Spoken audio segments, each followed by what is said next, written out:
Ouais, salut la famille. Là aujourd'hui, on est avec Sauce Madic. Sauce Madic. Je pensais que c'était SOS Madic, mais c'est Sauce Madic en fait. Sauce Madic, Sauce Madic, comme tu veux. Mais c'est quoi le bail? C'est la sauce ou... Bah en fait, de base, les gars, vu que je m'appelle Alex, ouais. Les gars, Tamatave, ils ont commencé à m'appeler Alex Sosa à un moment donné. Je commençais à kicker et tout. Et je suis allé à La Réunion, c'est resté Sosa. D'accord. Et au fur et à mesure, c'est devenu sauce. Même il y en a, ils m'appellent saucisse. Ah ouais. Pour les intimes, on va dire. Ouais. Sinon, c'est Sauce Madic ou SOS Madic, comme tu veux. D'accord.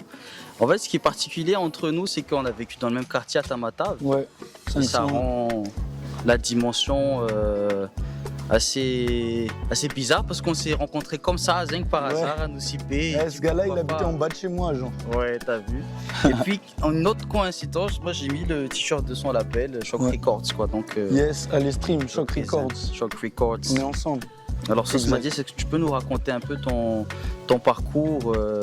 On sait que tu viens de Tamatave, comment tu as commencé? C'est comment? Vas-y, je vais le faire un peu plus brefement, on va dire. Ouais, vas-y. Ben, j'ai toujours été un peu dans la musique, j'ai toujours écrit des textes. Quand j'étais petit, j'écrivais des poèmes pour les meufs. Ouais, ah ouais. J'étais chaud et tout. Et au fur et à mesure, ben, vu que j'ai toujours écrit, ben, la suite logique, c'était le son un peu, on va dire. Et j'ai toujours été entouré d'artistes aussi, à Tamatave, Shadow Banks, tout ça. Yeah. Et Black Massov et tout ça, je sais pas si tu connais. Ouais, je connais. Billy the Kidman, tout ça. Et du coup, ben, j'ai toujours été un peu au studio de temps en temps. Je passais au studio Féo. Je sais pas si tu connais le studio, avec Melodio et tout. Et du coup, ben, au fur et à mesure, sans faire exprès, j'étais dedans. Et arrivé à La Réunion, c'est là où j'ai fait mes premiers pas vraiment au studio pour moi-même, pour faire mes propres sons. Et avec Sky, Big Up. Et au fur et à mesure, ben, jusqu'à maintenant, là du coup ça fait depuis 2018 que je fais vraiment de la musique. Et là ça commence à attraper, hein, Big Up. Il y a un featuring avec Rimka qui arrive, les gars, ça va être chaud. Ouais, là il vient d'un concert avec General Degré, un autre combat aussi. Sur une île paradisiaque. C'est ouf d'être ici à Nosibé en tout cas. Et donc en fait c'est quoi ton approche artistique en fait? Moi je fais de la trappe, les gars. Je fais de la trappe bien hardcore, de la trappe de Chicago ou d'Atlanta, des trucs en mode un peu Migos ou Chief Keef, des bails comme ça, tu vois, ou la Travis Scott un peu aussi, des trucs comme ça. Ouais. Mais bon, ça peut m'arriver aussi de faire des trucs un peu plus commercial, genre du dancehall ou de l'afro, un peu plus tropical, parce que tu connais, on vient de Madagascar, on est des Island Boys. La Réunion, exact, ça Réunion bouge aussi, c'est une île de ouf. Ouais. C'est une île intense, donc voilà, on fait des sons un peu plus tropical, un peu aussi, on va dire, mais ce que je fais le plus, où je suis le plus à l'aise, c'est la trappe. D'accord. Un vrai trappe. Et donc toi, avant tu étais en indépendant et puis tu es entré chez Shock Records, c'est quoi un peu le délire et comment tu vois cette expérience-là en fait? C'est super cool, c'est enrichissant de ouf et depuis j'ai beaucoup appris depuis 2018. En tout cas, la première fois j'ai fait mes premiers pas avec Molokoy, un label indépendant. Et du coup, j'étais avec Sky, mon duo avec Sky, Rachid Sky, mon pote de Nosibé. Et au fur et à mesure, on s'est un peu séparés, mais on est toujours ensemble. Et là, je suis en solo, mais je suis avec une autre équipe, Shock Records, avec Mama Gang, Stevie, Royly, tout ça. Et voilà, ça se passe, hein, on est à La Réunion. Là, je suis en vacances ici à Nosibé pour faire du sale, un max de featuring, un max de clips, un max de contenu. Et un max de show et puis voilà. D'accord. Donc tu vois, ça se passe bien. Moi je vois là, toi on sait plus où tu es. On sait plus. T'es partout. On sait même pas si tu viens d'arriver de Diego, on sait pas si tu viens d'arriver de Vraiment. On sait plus. C'est ça. Ah, c'est chaud, hein. Fast life mon frère. Et toi tu sais, Sauce Madic, t'es métisse, tu vois.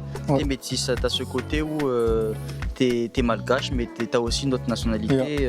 T'es français, c'est ça? Ouais. T'es français. Ouais, je suis les deux. Et donc comment tu vois en fait ce mix entre les deux, ces deux cultures-là en fait, tu vois? Franchement, je trouve ça stylé. Et même le fait de, je parle dans la musique, hein, le fait de mettre, par exemple, moi, je suis franco-malgache, je rappe en français la majorité du temps.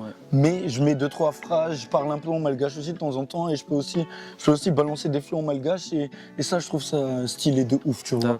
Ça ramène un truc nouveau. Ça crée de l'originalité de ouf. Et que tu amènes à La Réunion. On peut le faire, tu vois. Moi, je suis content de pouvoir le faire et à La Réunion, les gens ils commencent à kiffer aussi quand tu mets, même si des fois ils comprennent pas, mais tu connais, la musique c'est universel, c'est un langage universel. Même si tu comprends pas les paroles, tu peux quand même t'enjailler dessus, tu captes si ça parle de choses tristes ou si ça parle de trucs joyeux, tu captes. Du coup, peu importe le langage, je trouve ça stylé. Bien sûr, il faut bien l'amener avec des bonnes mélodies, mais quand c'est bien fait, franchement, ça pète. Ah ouais, et le public rayonné, il est comment en fait? Parce que il est stylé aussi le public. Sinon, ici, on a vu au Somaro là précédemment qu'il y avait une putain d'ambiance, quoi, tu vois. Ouais. C'est hardcore l'ambiance ici par contre. Hein. Après l'ambiance malgache, tu connais, pour moi c'est le numéro 1. Il n'y a pas d'autre ambiance qui peut niquer l'ambiance malgache, je vous jure les gars. Les gens sont trop turn up. Jusqu'à midi le lendemain, ils sont là si vous voulez. Je vous jure, c'est trop hardcore. Mais à La Réunion aussi, franchement, je trouve qu'il y a de l'ambiance de ouf aussi. Il y a des festivals, il y a toujours un truc qui se passe, tu vois. Et en vrai, tu vois, la culture des jeunes là-bas, les jeunes, ils sont très présents. Genre, tu vois que les jeunes, tu vois ce qu'on fait là, ils rappent beaucoup. Il y en a beaucoup qui rappent, il y en a beaucoup qui chantent, il y en a beaucoup qui font des interviews, des reporters, des trucs, qui font du contenu, tu vois. Et franchement, je trouve que les jeunes, ils bougent leur cul là-bas et ça fait plaisir. Quand je vais chanter là-bas, c'est surtout les jeunes qui viennent, tu vois.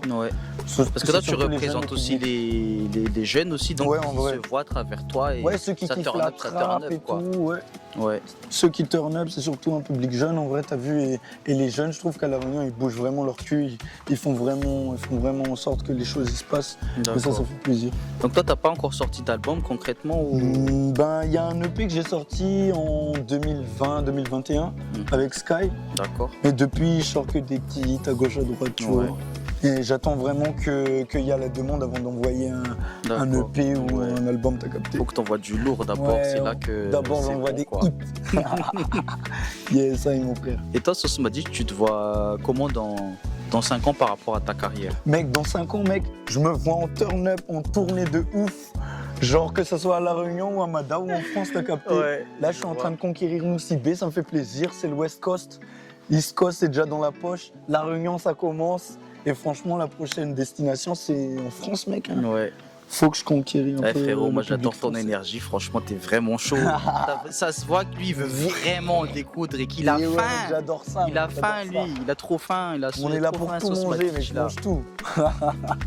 Et donc là, on arrive à la fin de cette petite vidéo de tous les deux. Qu'est-ce que toi, t'as à dire aux jeunes, ou aux gens qui veulent se lancer dans Moi, ce que j'ai à dire, c'est les gars, on est en 2025. Franchement, n'hésitez pas à envoyer. Faut pas trop se casser la tête, faut faire du contenu. Faut que les gens y voient, faut qu'ils ont de quoi se divertir. Et maintenant, on est en 2025, il y a la Wi-Fi partout, tout le monde a la 4G, la 5G même. Tout le monde peut voir des vidéos, les réels, ça tourne. Faut envoyer. Si tu as un truc à faire, si tu as un petit talent, quelque chose à montrer, filme-le et balance-le sur les réseaux. Parce que les gens, il faut qu'ils le voient. Et c'est comme ça que ça fonctionne. Il y a trop de contenu maintenant. Faut envoyer. Franchement, c'est ça. J'adore ton message, mon frère. Franchement, ça fait chaud au cœur. Tu as vraiment une good energy, etc. Et ça fait vraiment super plaisir, mon frérot. C'est carré de ouf. Merci, mon bro. Yes, ouais. On est ensemble, la famille. Boum boum, c'est ma ditch. Tu connais avec Anova. C'est bon. C'est stylé, tu kiffes. One shot, one kill, mon frère. Et moi, j'adore.